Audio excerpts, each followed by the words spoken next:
Liberarse de las implicaciones. Encontrar a quien falta.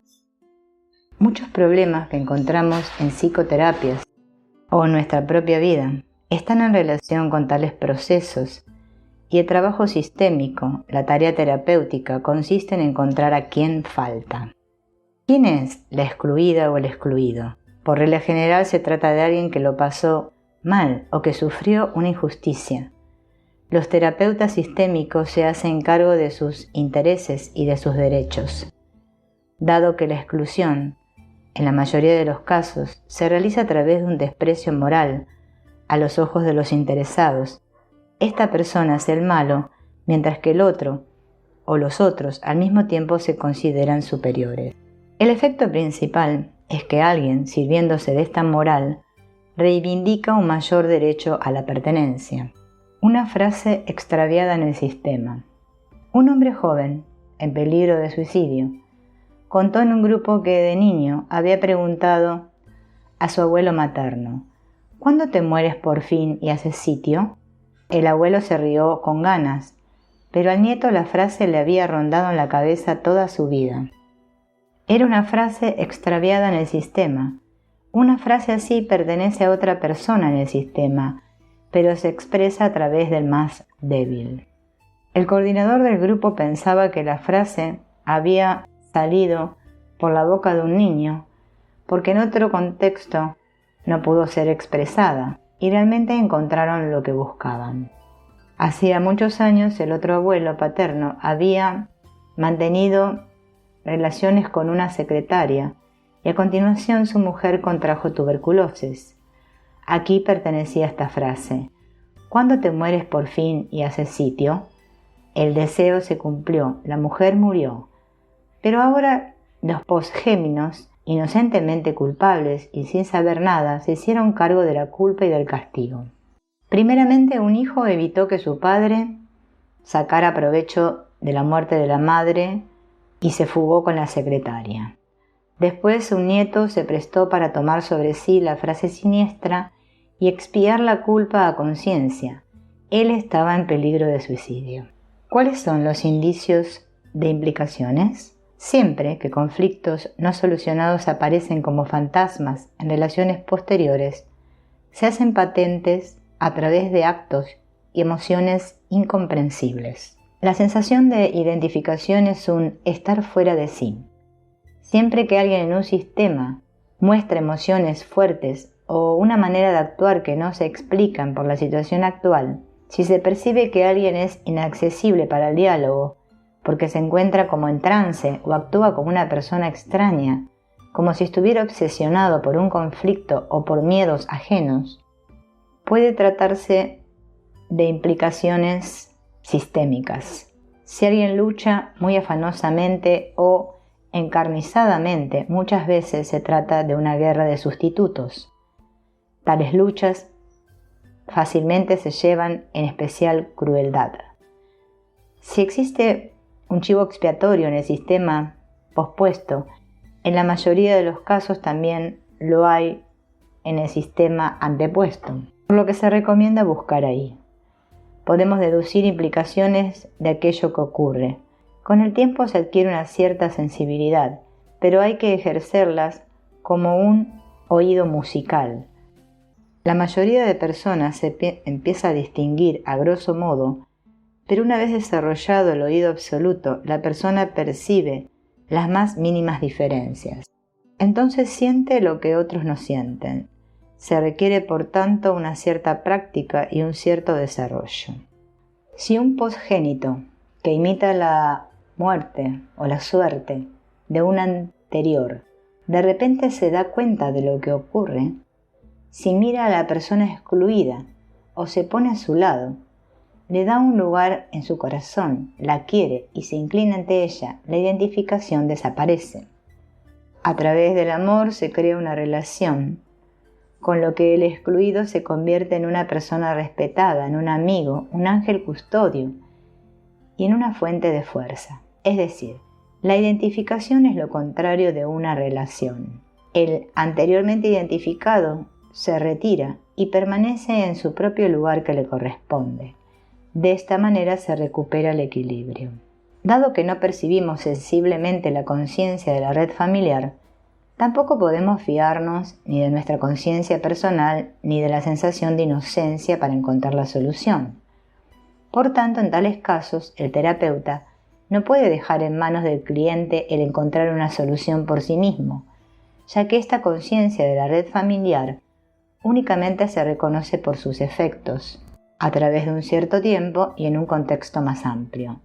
Hay procesos en nuestro cuerpo que no sentimos, pero que a pesar de todo son peligrosos. También en los sistemas familiares existen procesos graves, a pesar de la sensación engañosa de que todo está en orden.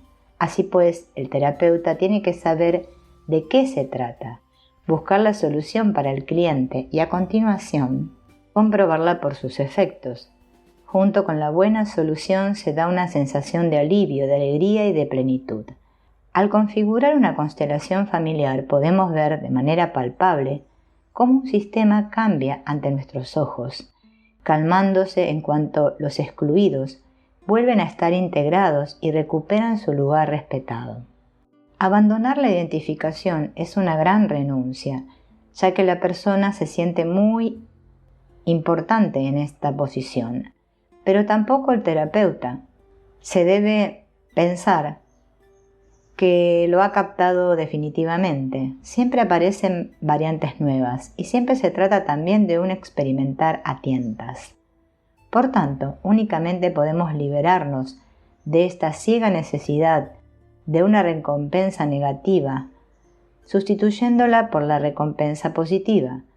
Esto se logra si los posteriores toman de los anteriores, sea cual fuere el precio, si honran a los anteriores, por mucho que éstos hayan cometido, y si lo pasado, sea bueno o sea malo, realmente puede pertenecer al pasado.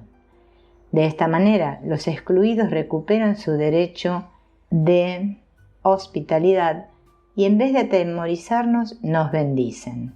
Nosotros, en cambio, concediéndoles el lugar que les corresponde en nuestra alma, estamos en paz con ellos, y dado que realmente tenemos a todos los que pertenecemos a nosotros, nos sentimos colmados y enteros. Consagrado a Dios en expiación. Un ejemplo extenso de un caso. Friedrich es sacerdote y participó en un curso de 6 días. La historia de su familia es un ejemplo de cómo en una familia y a través de generaciones los posgénitos intentan expiar las culpas de los anteriores y de cómo imitan la suerte de estos. Acompañamos a Friedrich a través de estos 6 días. Al final del primer día, Friedrich dijo: me impresiona mucho ver de qué lejos vienen los procesos en las constelaciones familiares, y al final me chocó bastante lo que dijiste de la relación de pareja. Interiormente aún estoy totalmente perplejo. Bert Hellinger: ¿eso es demasiado pronto para ti? Friedrich: sí, yo estaba convencido de que el hombre recibía algo de la mujer y a la inversa. Bert Hellinger: sí, eso es lo que todos pensaban y piensan. Friedrich: creo que también tiene que ver con el ámbito de la sexualidad. Yo era terriblemente racionalista y con el tiempo me he hecho más sensible. Todo esto ha vuelto a despertar algo en mí. Bert Hellinger: en un camino hay el lugar correcto y la auténtica plenitud en un momento determinado. Cuando es el tiempo de la flor, el fruto aún no ha llegado. Cuando el árbol se marchita, el fruto cae. Friedrich: creo que esa experiencia de renuncia tiene que ver con que el anhelo que se despierta es mucho más poderoso que una persona. Bert Hellinger: la renuncia antes de cumplirse el anhelo es fatal y crea rencor. La renuncia después de cumplirse el anhelo da serenidad a la persona, aporta plenitud y tiene otro efecto totalmente distinto. Por eso la renuncia no debe realizarse demasiado pronto. Al segundo día, por la mañana. Friedrich: estoy bien, me encuentro algo confuso y una y otra vez me vienen preguntas acerca de lo que veo, pero serían demasiado dispersas. Prefiero vivirlo. Bert Hellinger. Exacto. Bien. Friedrich. Aún hay algo que me preocupa de la constelación de ayer. Creo que para mí tiene que ver también con ser abandonado. Bert Hellinger. ¿Fuiste abandonado? Friedrich. Sí. Tuve una relación con una mujer. Dada mi situación profesional, no es más que lógico que me dejara, aunque yo era muy vivo en la relación. Bert Hellinger. Sí, claro. Friedrich. Desde el lado racional puedo aceptarlo, pero el dolor sigue, a pesar de todo. Bert Hellinger. Este es un dolor de niño, por eso la relación también acabaría mal, porque se la planteas con las expectativas de un niño, no como una persona que se encuentra con otra a un mismo nivel. Más tarde lo miraremos, ¿de acuerdo? Al segundo día, por la tarde. Friedrich. Me siento bastante relajado y cómodo, y me alegro. Bert Hellinger. Qué pena. Friedrich. Que yo... Bert Hellinger. ¿Has oído lo que dije? Friedrich. Sí, qué pena. ¿Porque no hay tensión? Sin embargo, me doy cuenta de que sí, que hay curiosidad. Bert Hellinger. Eso es demasiado poco. Al tercer día. Friedrich. Sí, esta noche me dolía la barriga. Bert Hellinger. Los dolores de barriga siempre significan lo mismo. ¿Sabes qué? Los niños tienen dolor de barriga si la madre no está.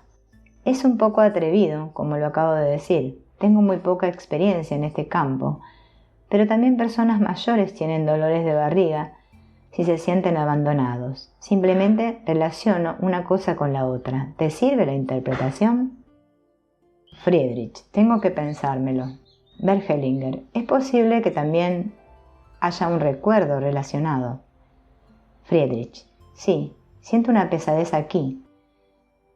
Se pasa las manos por ambas mejillas y estoy asombrado de que me entero de todo lo que se dice aquí. Interiormente tengo la sensación de estar muy cansado, aunque he dormido lo suficiente. Al cuarto día, por la tarde. Friedrich. Lo que me va dando vueltas todo el tiempo es aquello de la recompensa. Antes de nacer mi madre, me consagró a la Virgen y a Dios. Yo fui el tercer hijo en mi familia y el primero que nació sin problemas. Con los primeros dos hubo unas dificultades increíbles. Pocos días antes de darme a luz, mi madre maldijo a mi abuela y después tenía pánico de que pasara algo fatal. Cuando finalmente vine al mundo sin problemas, me consideraban un regalo de Dios. Bert Hellinger. Los sacerdotes casi todos son sacrificados en expiación de algo en su familia y en recompensa por una injusticia. Lo que refieres es una situación muy típica. Por eso, los así sacrificados muchas veces están enfadados con Dios. Lo mismo se nota en los papas, cuando a veces se comportan como si secretamente le guardaran rencor a Dios y por lo tanto más bien apartan a los hombres de Él en vez de acercarlos. Sin embargo, hay que mirarlo con comprensión si alguien se encuentra implicado en semejante dinámica. Hace muchos años estuve invitado a un curso para vicarios protestantes en Suiza. Me di cuenta demasiado tarde de que, desde el punto de vista de la dinámica de grupo, en una situación absolutamente imposible, puesto que yo era el único católico entre ellos y además ex sacerdote, y efectivamente se burlaban de mí. Pero si tú no eres ni cristiano. Así que pensé, me vengaré. Después esperé el momento idóneo. Todo eso fue un proceso muy importante, necesario. Al cabo de unos días se me ocurrió cómo hacerlo.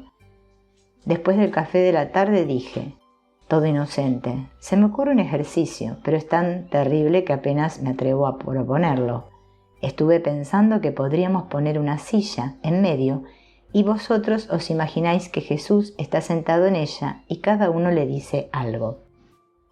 Enseguida comenzaron y se dieron unas escenas de odio increíbles. Al final dije, yo no encuentro ningún delito en él. Esa fue mi venganza.